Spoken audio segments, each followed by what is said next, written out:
Ok, salut, on revient. Maintenant, on va essayer de faire la démonstration de certaines formules, d'accord, des fonctions séculaires. Bon, d'abord, si on a f de x égale à cos x, donc la dérivée n'est autre que moins sin x. Donc, on développe ça, on démontre ça d'abord. Preuve.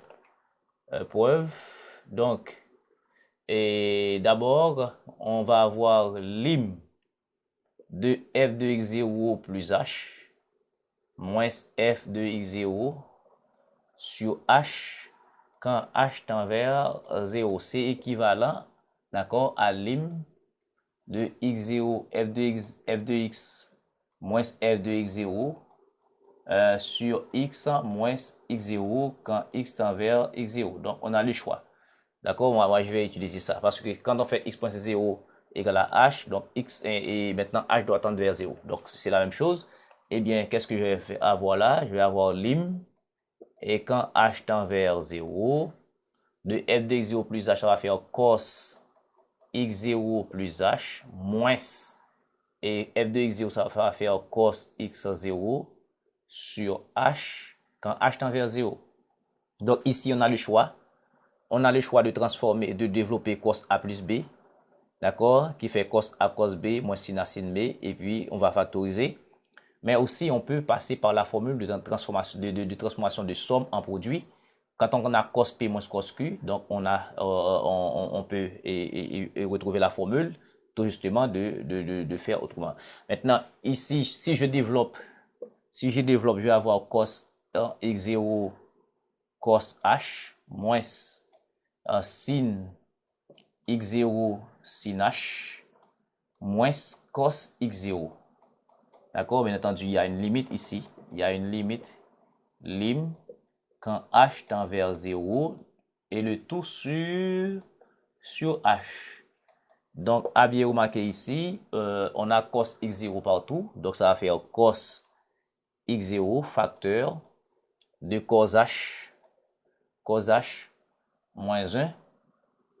D'accord? Et puis moins sin x0 sin h, le tout sur h. J'ai oublié toujours la limite. Il y a lim quand h tend vers 0. Donc, à bien remarquer ici, on a la présence de cos h moins 1. Donc, et cos h, non. D'abord, on sait que 1 moins cos h, c'est 2 sin carré h sur 2. Ça, on le sait. Bon, je sais pas la peine de démontrer. D'accord? Mais si on a maintenant, si on a cos h moins 1, ça va faire moins 2. Donc, ici, ça va faire moins 2 sin carré h sur 2. Donc, ça va faire moins, je mets le moins 2 et dehors, ça va faire moins 2. Et alors, j'ai oublié toujours la notion de la limite. D'accord? La limite, donc la limite, je vais mettre moins 2. D'accord, et cos x0, alors 2 cos x en 0 par la limite, d'accord, de sin carré h sur 2 et le tout sur h quand h tend vers 0. Vous voyez pourquoi j'ai mis moins 2 cos x0 parce que et ça ne concerne que h, d'accord, cos x0 ne dépend pas de h, donc je mets cos x0 dehors de la limite, ainsi que moins 2 ici que je vais avoir, parce que je vais avoir cos h moins 1, donc il faut mettre moins 2 ici. Donc je mets moins 2 cos x0 et en dehors de la limite. Et puis, deuxièmement, je vais avoir ici limite, moins limite, quand h tend vers 0, de l'expression sin x en 0, que je peux mettre en dehors aussi de la limite, parce que normalement, sin x0 ne dépend pas de h, et la limite tend vers h, donc ça va faire moins sin x0, donc limite de sin h en sur h, quand h tend vers 0. Donc ça, on le sait, ici c'est 1. D'accord? Ça, on le sait. Et puis, il ne me reste que ici à faire un changement. Moins 2 cos x0. Sin carré h sur 2, c'est limite de sin h sur 2 sur h multiplié par sin sin h sur 2.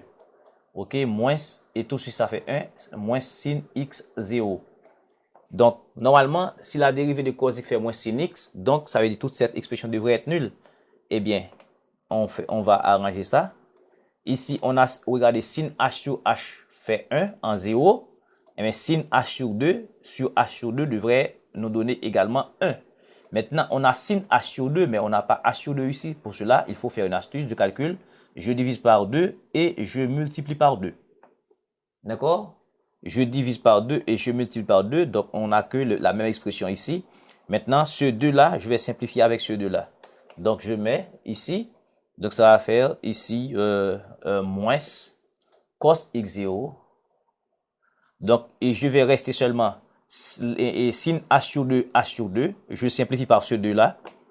D'accord? Ce 2-là. Et ça, je simplifie. D'accord? On n'a plus ces termes-là. Il ne me reste que moins. Et sin h sur 2 sur h sur 2, quand h tend vers 0, ça fait 1. Mais quand h tend vers 0 aussi, cette expression s'annule. Donc, il ne reste que moins cos x0. Donc, si f de x égale à cos x, la dérivée fait moins en sin x.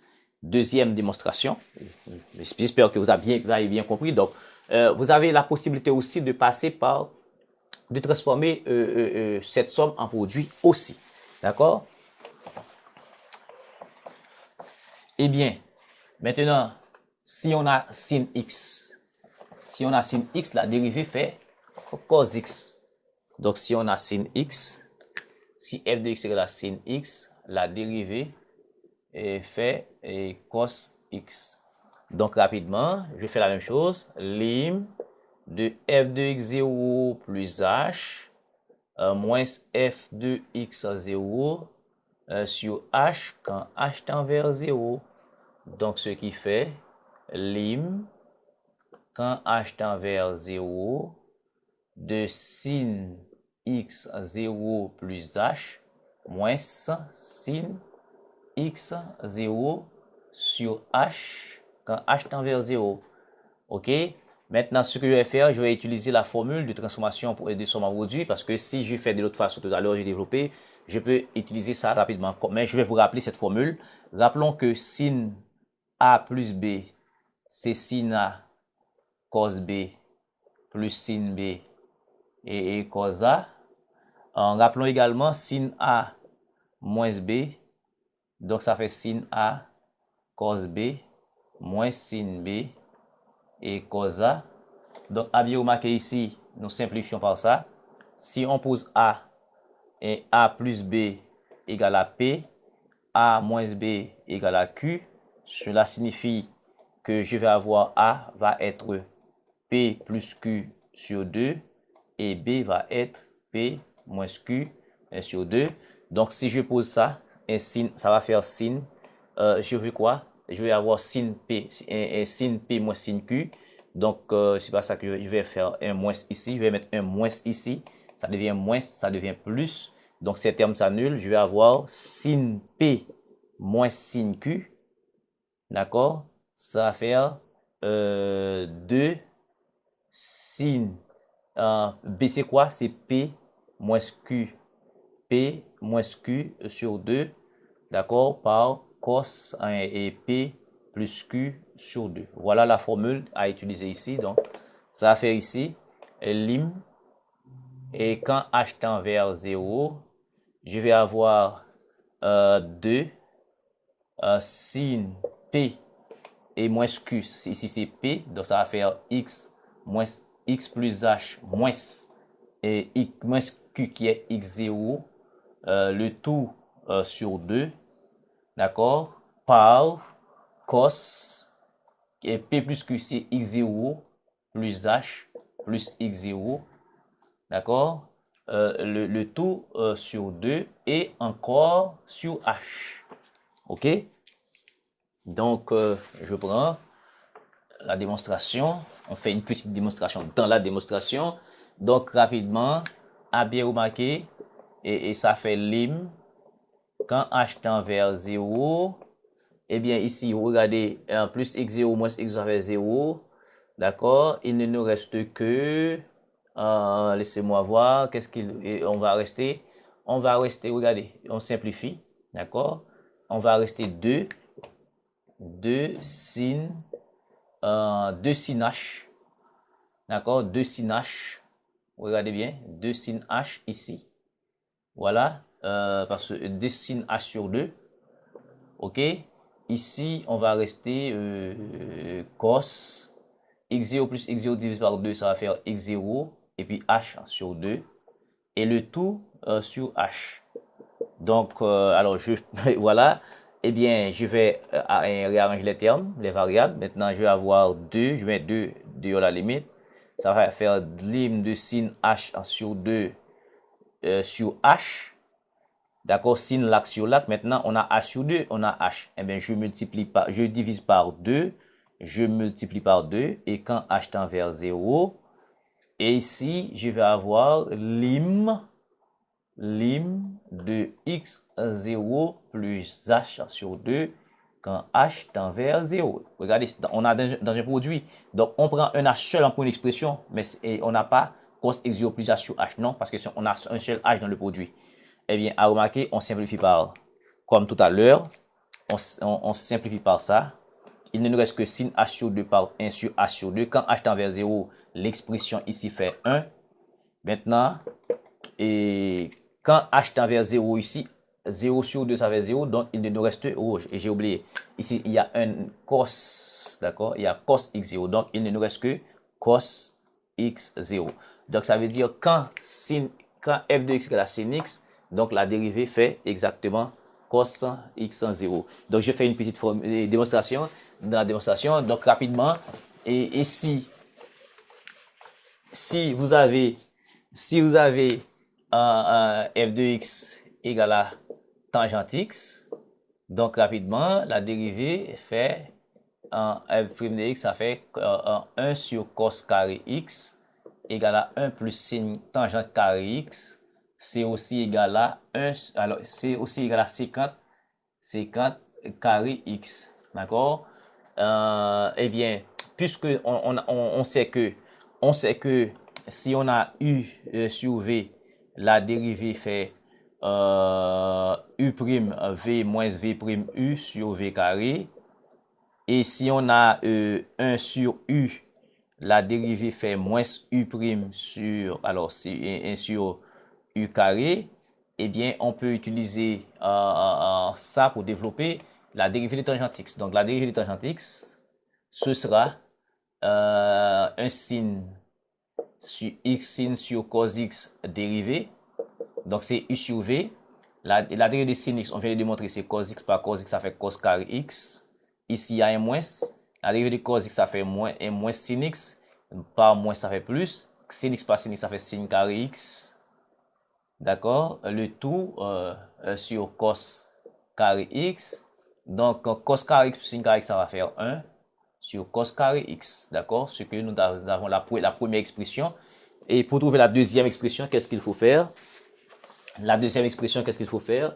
Et il suffit de donner à chaque élément ici son dénominateur. Je vais avoir cos carré x sur cos carré x. Et puis sin carré x sur cos carré x. Donc, on va remarquer cos carré x sur cos carré x, ça fait 1. Et sin carré x sur cos carré x, ça fait tangente carré x. D'accord? C'est trouvé. Et pour trouver 50 carré x, c'est aussi simple parce que la dérivée de 50, c'est 1 sur cos x. Donc, on a 1 sur cos carré x, ça fait 50 carré x. D'accord? Et puis, enfin, la dernière démonstration à faire dans cette vidéo. Par exemple, si on a f de x égale à radical de x, la dérivée fait 1 sur 2 radical de x. Eh bien, on fait la même chose. Lim de f de x, je prends maintenant f de x comme je veux. F de x0 sur x moins x0. D'accord? Quand x tend vers x0. D'accord? C'est équivalent à l'autre chose que je viens de faire. Lim de f de x0 plus h moins f de x0 sur h quand h tend vers 0. C'est la même chose. Maintenant, ça va faire ici lim. Et quand x tend vers x0, alors quand x tend vers x0, ça va donner radical de x moins radical de x en 0. D'accord? Sur x moins x0. Donc, si je remplace par x0, je vais avoir un cas indéterminé. Eh bien, je vais prendre le conjugué. Donc, ça va faire lim. Quand x tend vers x0, ça va donner radical de x moins radical de x0, le tout par radical de x plus radical de x0, ça on le sait, et le tout x moins x0 multiplié par radical de x plus radical de x0. Donc ce qui fait ici, a moins b facteur de a plus b, radical de x par radical de x, ça va faire x, moins radical de x0 par radical de x, ça va faire moins, alors il y a une limite encore que quand x tend vers x0, d'accord, x moins x0, et le tout sur x, alors x moins x0, facteur de radical de x plus radical de x0, d'accord, et ça va faire ici, nous simplifions, il ne reste que, je mets ça de ce côté, donc ça va faire lim, quand x tend vers x en 0, donc ça va faire 1 sur radical de x plus radical de x0. Donc quand x tend vers x0, je remplace par x0, je vais avoir exactement 1 sur 2 radical de x0. Ok? Donc voilà, on vient de démontrer certaines formules de la dérivation. D'accord? On va revenir pour voir d'autres choses sur la fonction dérivée. Merci beaucoup de suivre.